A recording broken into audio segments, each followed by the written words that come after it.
Okay, a shout out to Nate Anderson for sending me this. This is arguably the best pitcher in the game today. Certainly the best lefty in the game today. So let's see how he is against my Tommy John injury formula of drift, shrug, and drag. So Mr. Skubal, let's get going here. So, immediately here, again, like most guys today, not the Clemenses, not the Schillings that I've showed, not the Mariano. Well, Mariano Rivera had a little bit. But immediately, we've got, even before leg lift, right, we've got the pelvis going forward. We could see that, right, of why he's drifting forward at the foot, right? You can just look at the foot and know where he's going. So there goes the weight, right? I mean, he picks up his toe. So hopefully people can see that. I mean, I can just watch people's feet and tell you where they're going, right? Because you have to drive into the big toe and arch of your foot, because that's why there is a big toe and arch of your foot, because that turns on all of our adductors and our pelvic floor. Okay, very important.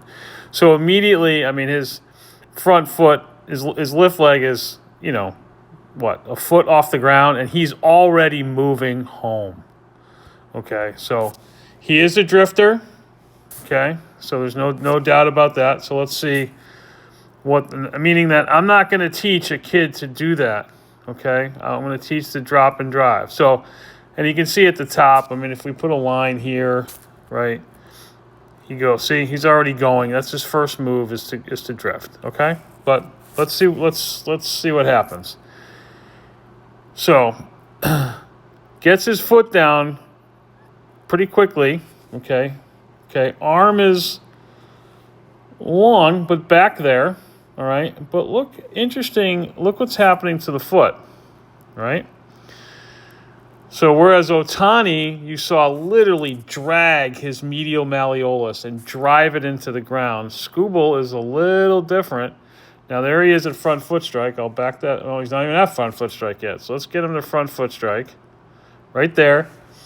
And there it goes. There's the weight already coming off of the back foot, now transitioning to the lateral side of the big toe.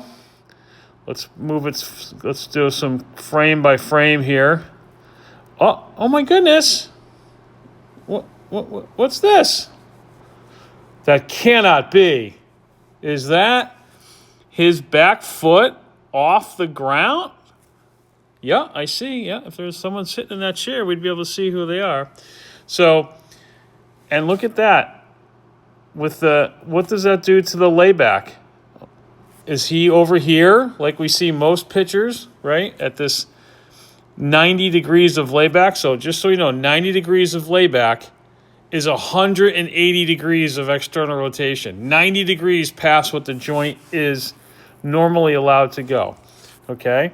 So there it is. So we've been told, right, that you need excessive layback down in here to throw the ball hard.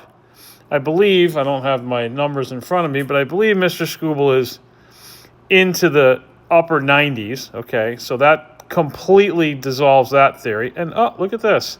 And I have said for years, the pelvis, the arm, and the leg have got to be married. Let's clear this up. So there's the turning of the belt buckle. Look at this, okay? Now, if that foot is on the ground as he turns, that's going to lay back the shoulder. That's just physics. You cannot have 2 points of contact to the ground and rotate. The energy has to go somewhere. So if it's not going to be in rotation, it's going to go up the kinetic chain into the arm. And there's the blur downhill. Why? Like I have said, since I started reviewing all of these, it's my opinion that back leg drag is the precursor, the true precursor, because he got past the drift, okay? He's not a big shrugger, meaning there's no inverted. I mean, maybe a snudge here, right? A little bit, okay? Meaning the shrug, meaning that means the upper traps are on. His shoulder blades are being elevated rather than being depressed. But no, he turns and he's at pretty good here, meaning that those shoulder blades are retracted down in a good position, okay? He doesn't have to tilt his head out of the way like Ohtani does, And look at that. So there's the best pitcher in the game, okay, doing exactly what I teach. Thanks, Nate, for sending this.